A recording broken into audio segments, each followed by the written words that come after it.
and we are going to jump in to our learning targets for today.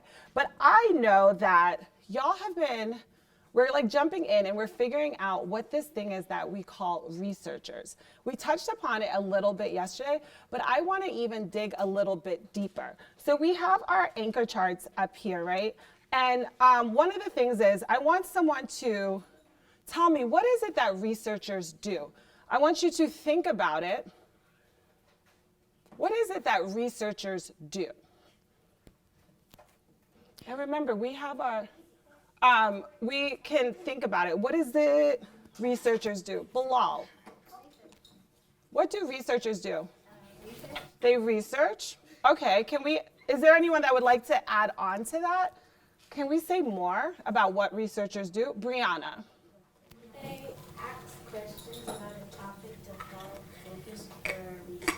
So they ask questions about a topic, and I love, one second, they repeat it for me again, Brianna. So they ask questions. They ask questions about a topic to focus their research. About a topic to focus their research. All right, thank you. So what a researcher does is they ask all these questions, right? Like they wonder about all the things about a topic, right? And they keep on asking those questions and they research to find those answers.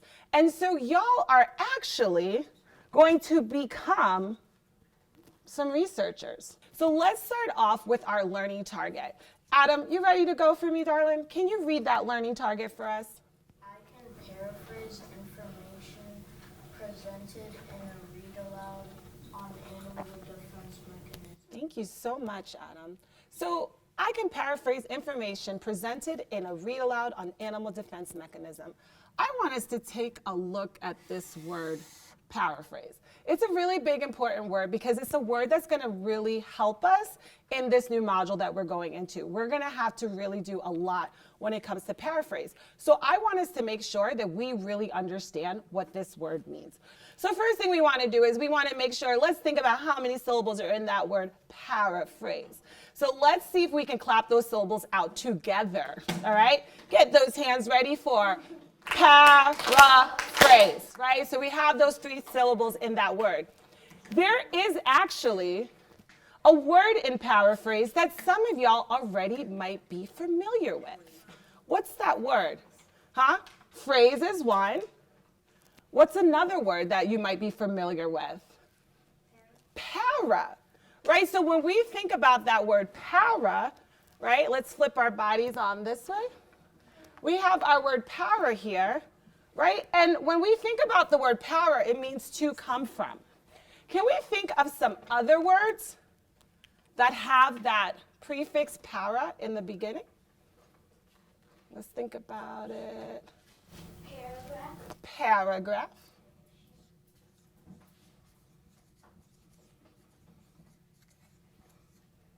What do you think this word para means based on some of the words that we have listed? What might that mean? Let's pause. Let's think about it for a moment. And I want you to actually turn to your elbow partner and tell them, what do you think that word para might mean based on some of those words that we listed on the board?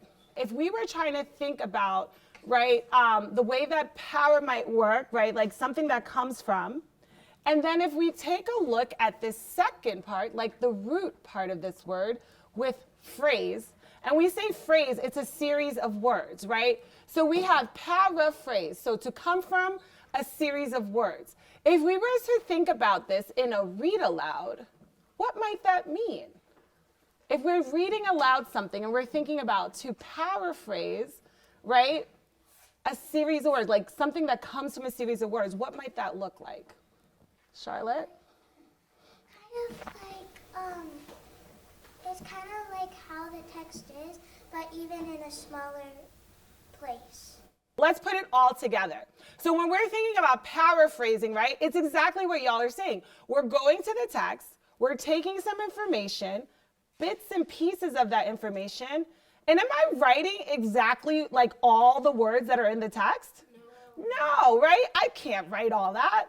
But when I want to paraphrase, I'm going to take a piece of that text or the words that I'm seeing, and I'm going to put it in my own words, right? So whenever I'm paraphrasing, I'm not writing the whole thing out. I want to be able to zoom in and take bits and pieces of that, right, that I can use to paraphrase in my own words. So when we're rereading this target again today, right, we're taking a look at I can paraphrase information presented in a read aloud on animal defense mechanisms.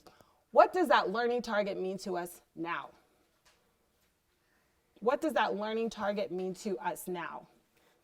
It means to me now, like, instead of using paraphrase, you could put, I can take bits and pieces from information and a read aloud from animal defense. Yep, and I lost my marker. And that was beautiful how you stated that. So take bits and pieces from the text. Awesome work, right? So that is exactly what you're going to do. We're going to be taking bits and pieces from our text, animal behaviors, animal defenses, right, that are presented today in when we are reading.